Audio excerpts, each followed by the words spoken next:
The Races. A Fairy Tale by Hans Christian Andersen. A prize, or rather two prizes, a great one and a small one, had been awarded for the greatest swiftness in running, not in a single race, but for the whole year. I obtained the first prize, said the hare. Justice must still be carried out, even when one has relations and good friends among the prize committee. But that the snail should have received the second prize, I consider almost an insult to myself.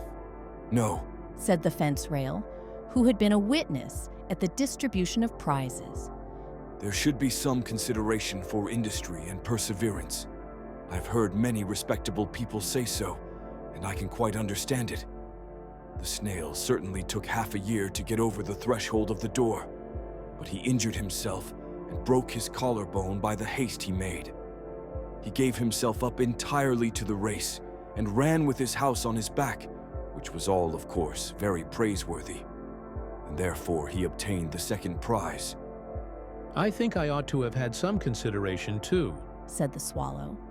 I should imagine no one can be swifter in soaring and flight than I am, and how far I have been, far, far away. Yes, that is your misfortune, said the fence rail. You are so fickle, so unsettled. You must always be traveling about into foreign lands when the cold commences here. You have no love of fatherland in you. There can be no consideration for you. But now, if I have been lying the whole winter in the moor, said the swallow, and suppose I slept the whole time, would that be taken into account? Bring a certificate from the old moorhen, said he, that you have slept away half your time in fatherland. Then you will be treated with some consideration. I deserve the first prize, and not the second, said the snail. I know so much at least that the hare only ran from cowardice, and because he thought there was danger in delay. I, on the other hand, made running the business of my life, and have become a cripple in the service. If anyone had a first prize, it ought to have been myself. But I do not understand chattering and boasting. On the contrary, I despise it. And the snail spat at them with contempt. I am able to affirm with word of oath that each prize, at least those for which I voted, was given with just and proper consideration, said the old boundary post in the wood, who was a member of the committee of judges. I always act with due order, consideration, and calculation. 7 times have I already had the honor to be present at the distribution of the prizes and to vote, but today is the first time I have been able to carry out my will. I always reckon the first prize by going through the alphabet from the beginning, and the second by going through from the end. Be so kind as to give me your attention, and I will explain to you how I reckon from the beginning. The 8th letter from A is H, and there we have H for hare.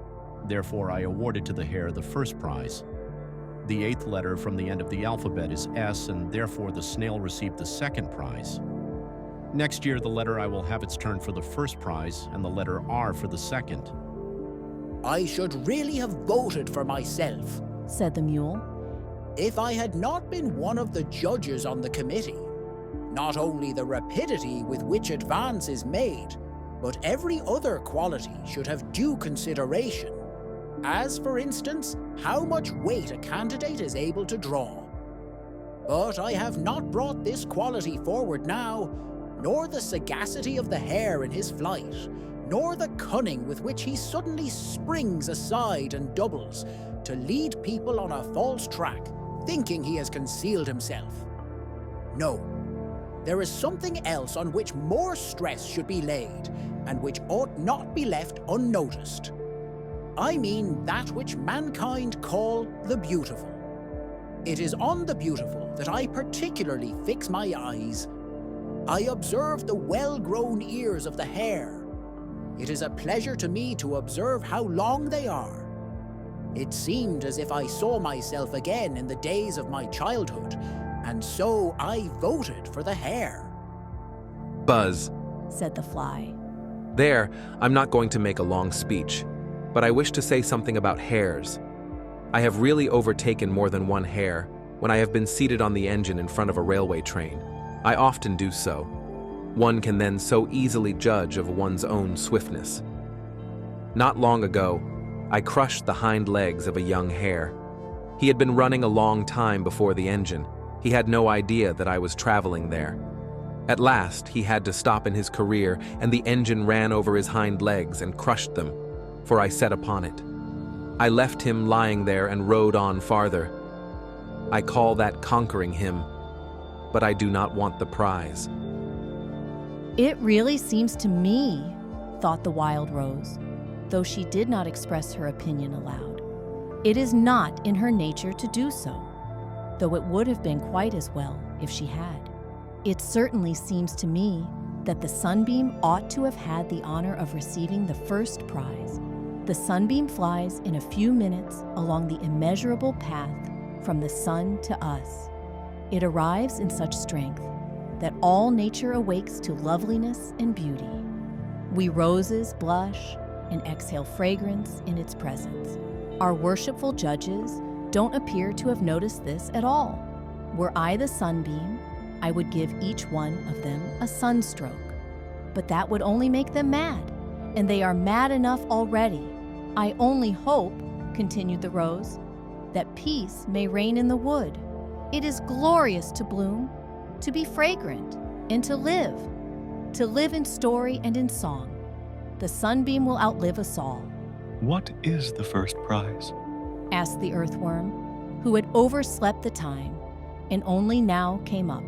It contains a free admission to a cabbage garden, replied the mule.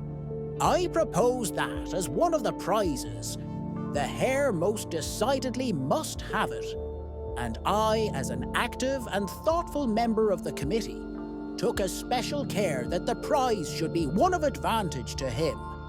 So now he is provided for. The snail can now sit on the fence and lick up moss and sunshine. He has also been appointed one of the first judges of swiftness in racing. It is worth much to know that one of the numbers is a man of talent in the thing men call a committee. I must say, I expect much in the future. We have already made such a good beginning